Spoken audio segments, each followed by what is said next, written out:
Hey Red Wings fans, welcome to the Forecheck. I'm Carley Johnston, joined this week by the People's announcer, Ken Kale. Ken, thanks for being here. Great to be here, Carley, with you. And hey, we got a good week of action coming up for the Red Wings. Absolutely, and it starts on Monday as the Red Wings play host to the LA Kings. Ken, the Kings haven't been off to a great start this season. What do you think the issue is? Well, there's a lot of issues, but I think you know what the real issue is. The foreign blue and gold jerseys. Exactly. Now, we all like those foreign blue and gold jerseys, otherwise known as purple and gold. But no, seriously, I think a lot of issues happen to the Los Angeles Kings, and it all starts in goal. The good news for the Kings is the fact that Quick is back in the lineup, and anytime you get a stellar goaltender like Jonathan Quick, you can win a lot of close games. Not only that, they've got Drew Doughty on the blue line, who is one of the lead point scorers on the team. Yeah, absolutely. He logs a lot of ice time, almost 25 minutes per game. The key, though, is Drew Doughty plays in all different types of situations: power play, penalty kill, regular shift.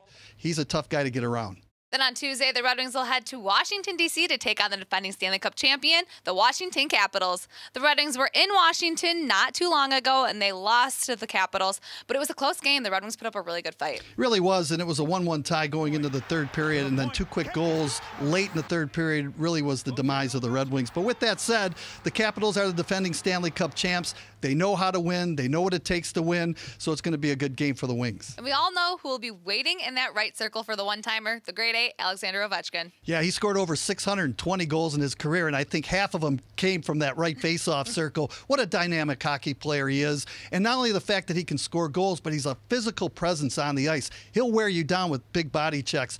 But with that said, there's a lot of other guys that can really hurt you, especially on the power play. Washington has a dynamic power play, and even though you focus on the grade 8 Alexander Ovechkin, you got to look at what's around him as well. Then on Friday, the Red Wings will be back home at Little Caesars Arena to take on the Ottawa Senators, who are kind of in a similar situation as the Red Wings, Ken. They certainly are, Carly, and they're like many teams in the Eastern Conference that are battling for a playoff push and a playoff spot. And even in Erik Karlsson's departure to San Jose, they've actually played some pretty good hockey as a team.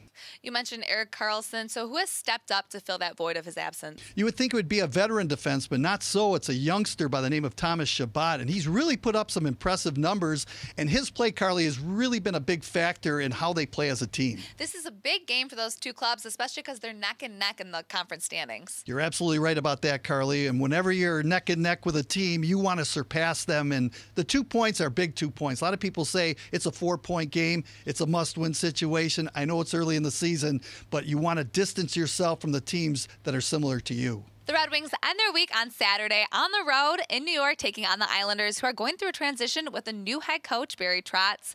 How has he been impacting the team so far? Well, he has a lot of experience, and he started off with the Nashville Predators. As everybody knows, he spent almost 20 years there with the Predators, then went to the Washington Capitals and won a Stanley Cup champion. Then he moved over to the New York Islanders, where you can see an immediate impact on the way the team is played.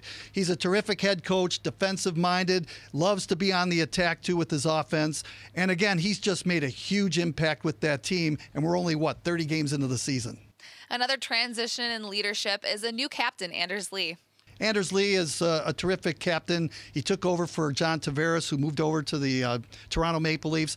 But with that said, I think the real important key with this team is how well they've improved in goal. Robin Lehner, Thomas Greiss, way better. Their save percentage is over 90% now. Last year, that was the thorn in their side. They just could not get good goalkeeping, and as a result, teams were scoring a ton of goals against them. Each week on the Forecheck, we've been highlighting a Red Wings prospect. So, Ken, who's someone that's been catching your eye in the Red Wings organization this season? Well, a player that's been in the development camp and also in the prospects tournament that has really made his step up the ladder is Givani Smith. He's been with the organization for a while. His time is coming. His skating has steadily improved. He's a big, physical, strong player. He keeps developing each and every game that he plays. He's not afraid to throw down the gloves and stick up for a teammate. And over the last couple of weeks, we've seen players like Bertuzzi and Anthony Mantha going after some of the other opponents and protecting players. This is a guy that can do the same thing. Every team needs a player that's strong and physical, who can check and really protect players. And as coaches like to say, keep the flies off. Givani Smith is that kind of guy. Fans, don't forget this week the Red Wings are home twice, starting Monday against the LA Kings and then on Friday against the Senators. Get here early to that game. The first 5,000 fans in attendance are going home with an ugly sweater t-shirt thanks to our friends at Motor City Casino Hotel. For tickets, head over to the Xfinity box office or DetroitRedWings.com. That's it for this week's The Forecheck. Ken, it was a pleasure. Hey, pleasure, Carly, and make sure I get one of those t-shirts, all right? I will. See you next time.